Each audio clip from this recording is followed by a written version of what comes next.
Hello everyone, welcome back to my channel. সবাইকে স্বাগত সোনাই লাইফস্টাইলের নতুন ব্লগে। আশা করি যে যেখান থেকে দেখছো সবাই সুস্থ আছো, ভালো আছো। আমরাও তোমাদের ভালোবাসায় ভালো আছি। তো সকালবেলা দেখো কোনো ভিডিওই করলাম না, সব কাজ মোটামুটি শেষ। বিছানা উঠিয়ে ঘর দরজা ঝাড় দিয়ে সোনার পাপাকে একটু বেগুন দিয়ে এলাঞ্চের পাতা ভাজি করে বাদ দিলাম। আর কালকে তরকারি ছিল, ওইটা খেয়ে কাজে গেল। তারপর আমি ঘর মুছতে এসে ভাবলাম না একটু ভিডিও করি, সকাল থেকে কিছুই ভিডিও করা হলো না। তো এদিকে দেখো পর্দা মুছে আমি স্নান দান করে চলে আসবো। আর এই যে এলাঞ্চা পাতা ভাজিটা করলাম, সেটা তোমাদের সাথে একটু শেয়ার করে দিচ্ছি। সকালে তরকারি দিয়ে খাওয়া হয়ে যাবে। এই যে দেখো একটা অল্প একটু বেগুন দিয়ে কয়টা পাতা ভাজি করে নিয়েছি। আর আজকে পাতার ডাটাগুলো একদমই দিইনি, কারণ প্রত্যেকদিন ডাটার সাথে দিয়ে ভাজি করা হয়, আজকে করলাম না। তো এদিকে এটা হয়েছে, ভাত হয়েছে।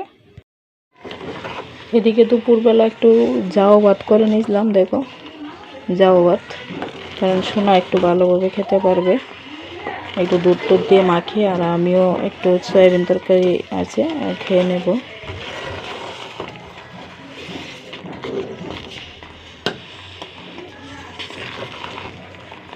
দেখো একদম জাউ হয়ে গেছে।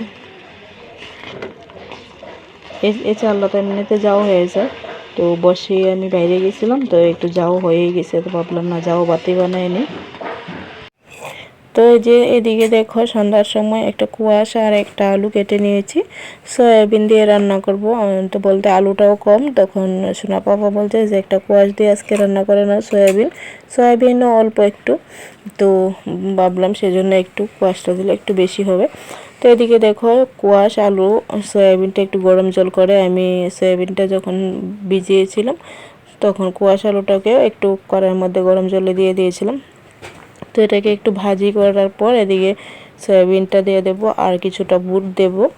তো বুট দিয়ে আর এদিকে আমি মশলা পেস্ট করে নিয়েছি। আজকে কাঁচা লঙ্কা শেষ হয়ে গেছে, তো শুকনো লঙ্কা চিকন জিরা মোটা জিরা দুটোই একসাথে পেস্ট করে নিয়েছি। আর আদা কুড়িয়ে দিয়ে তরকারিটাও ফোড়ন দেব। আর তো যারা এখন পর্যন্ত ভিডিওতে লাইক দাওনি, তো প্লিজ লাইকটা দিয়ে দাও।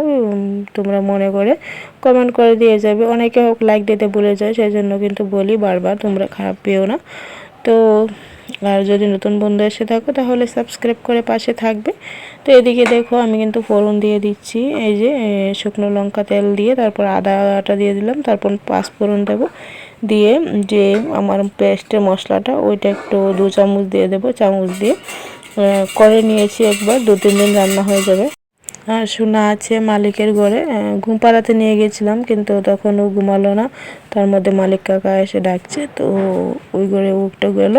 তো এই ফাঁকে আমি রান্নাটা সেরে নিচ্ছি। রাত কিন্তু অনেকটা বাজে, 9:30 মতো বাজে।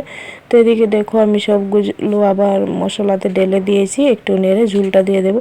আর এটা কিন্তু খেতে বেশ মজার হয়েছিল। আমি বলছি এটা খেয়ে যে এমনিতে সয়াবিন তরকারি রান্না করি খারাপ হয় না, তবে আজকেরটা মনে হয় আলাদা একটা, মানে খুব মজার হয়েছে সেরকম লাগছে। সত্যি ঠাম্মির নিরামিষটা যেভাবে রান্না করি সেভাবেই খুব মজা হয়। তো এদিকে দেখো ঝোলটা দিয়ে নুন হলুদ দিয়ে দিয়েছি। আর এখানে আমি আমার গরম মশলাটাকে গ্লাসে নিয়ে থেতু করে নিয়েছি, মানে দারচিনি এলাচি থেতু করে গুঁড়ো করে তো ঢেলে দিচ্ছি। তো তরকারিটা আমার হয়ে গেছে, ফাইনাল লুক দেখিয়ে দিচ্ছি। আর ভিডিওটা তোমাদের আজকে কেমন লাগলো সেটাও কমেন্ট করে জানাবে। তো আজকে এখানে বিদায় নিয়ে নিচ্ছি, আবার দেখা হবে কালকে নতুন একটি ভিডিওতে। ততক্ষণের জন্য সবাই সুস্থ থাকবে, ভালো থাকবে। টাটা।